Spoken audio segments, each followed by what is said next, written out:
In this video, we're going to learn about the squeeze theorem, which is one of the most important theorems to limits as it helps you solve some limits which are impossible to solve otherwise. To start off, we're going to break down the analytical definition of the squeeze theorem and then simplify it with a few easier comparisons. So essentially, the squeeze theorem states that given three functions g of x, f of x, and h of x, for example, where g of x is less than or equal to f of x is less than or equal to h of x, if the limit as x approaches c of g of x equals the limit as x approaches c of h of x, both of which equal some constant a, then the limit as x approaches c of f of x must also equal that same constant a. So, to break this down, f of x is almost like our main function. And you can remember this because it's actually what's being squeezed in this case. We have two functions on either side, which are going to actually squeeze in on this function, and that's the whole point of the squeeze theorem. This middle function is really what you want to find the limit of, because typically you're going to have a tricky middle function and two outer functions which you know the limit of easily. So we can think of this left function, which here is g of x, as the lower function, because it's always less than f of x, and it's always going to be graphically below f of x, which you'll see when we look at a graphical example. Next, we have h of x, which we can label the upper function, because it's the opposite. It's always greater than f of x, and it's always going to be above it. So how does this show what this limit is, however?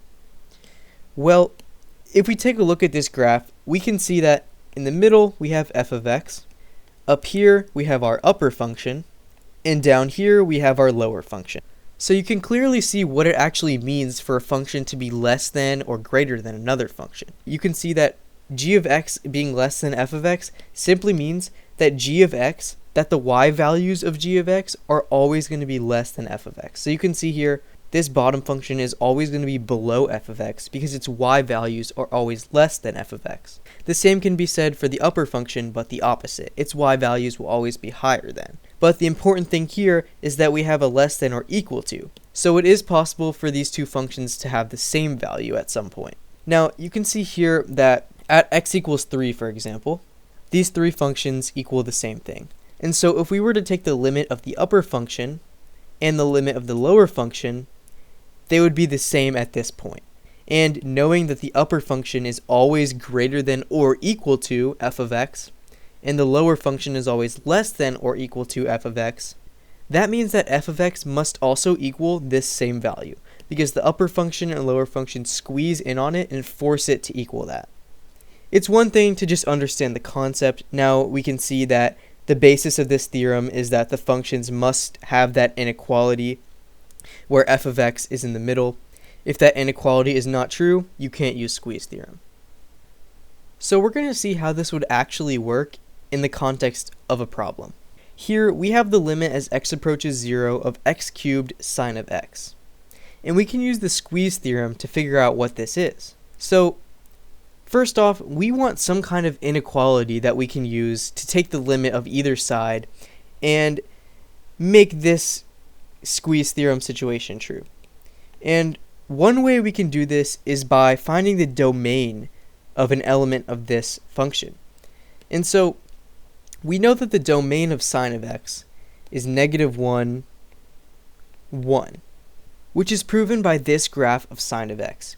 You can see that if we look at it, it oscillates indefinitely and follows the same kind of oscillation the whole time. So if we just look at the peak of its oscillation, we see y equals 1, and the lowest point of its oscillation, y equals -1.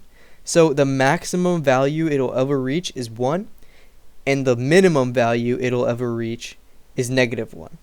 Now, knowing this, we can apply this back into the squeeze theorem and say that -1 is less than or equal to sine of x is less than or equal to 1. And it's important that we use less than or equal to, because again, if the function is never equal to whatever it's being compared to, squeeze theorem cannot apply, because it must have that case where all three functions are equal. Now, we want to find what the limit of x cubed sine of x is, however.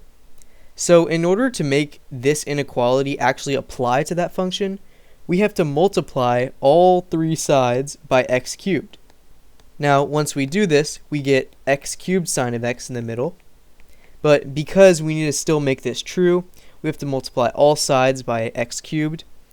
So, rewriting these inequality signs in the same direction because we're not multiplying by any negatives, we will get negative x cubed because we're doing negative 1 times x cubed. And then on the right side, we'll get positive x cubed, 1 times x cubed. So here we have our squeeze theorem inequality, which you can see mirrors this one here. And so the next step states that if the limit of the lower function equals the limit of the upper function, then that middle function has to equal that same value. So we're going to go ahead, take the limit of both functions. Remember, we're going to use this same parameter of 0. So we can just go ahead and use the plug-in method. We're going to get 0 cubed, which is 0. If we take the limit as x approaches 0 of x cubed, we'll use the plug-in method as well for this limit. 0 cubed is also 0. So we've proven that these limits are equal and that they equal 0. So therefore, we can write our conclusion, which you're probably going to have to do if you ever get squeeze theorem on an FRQ in AP Calculus.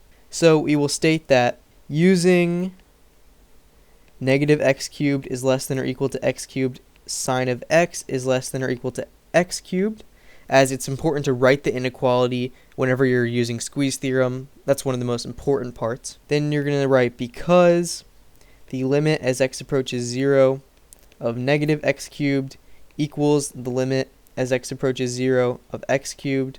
Running out of room, but I'm going to write equals 0 by squeeze theorem. Limit as x approaches 0 of x cubed sine of x equals 0. And I know that's kind of cramped, but basically the idea is that this limit must also equal 0.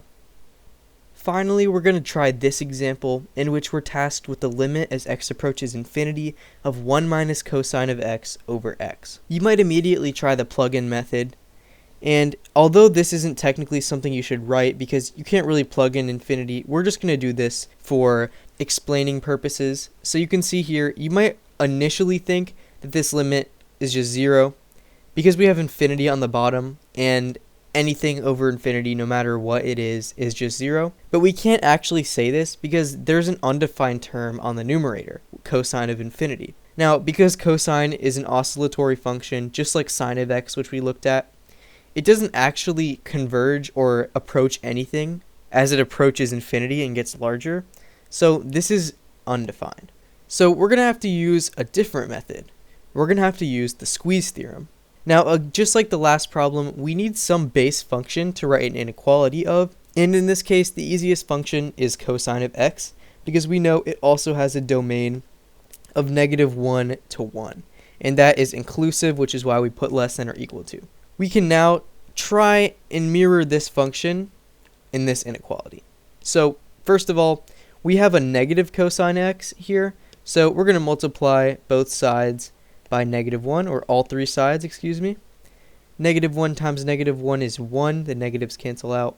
Negative 1 times cosine x is negative cosine of x. And then 1 times negative 1 is negative 1. But what you're going to want to notice is because we're multiplying by negative 1, we have to flip the signs of the inequality. So now that we have this, we can continue with the next step. We need to add 1.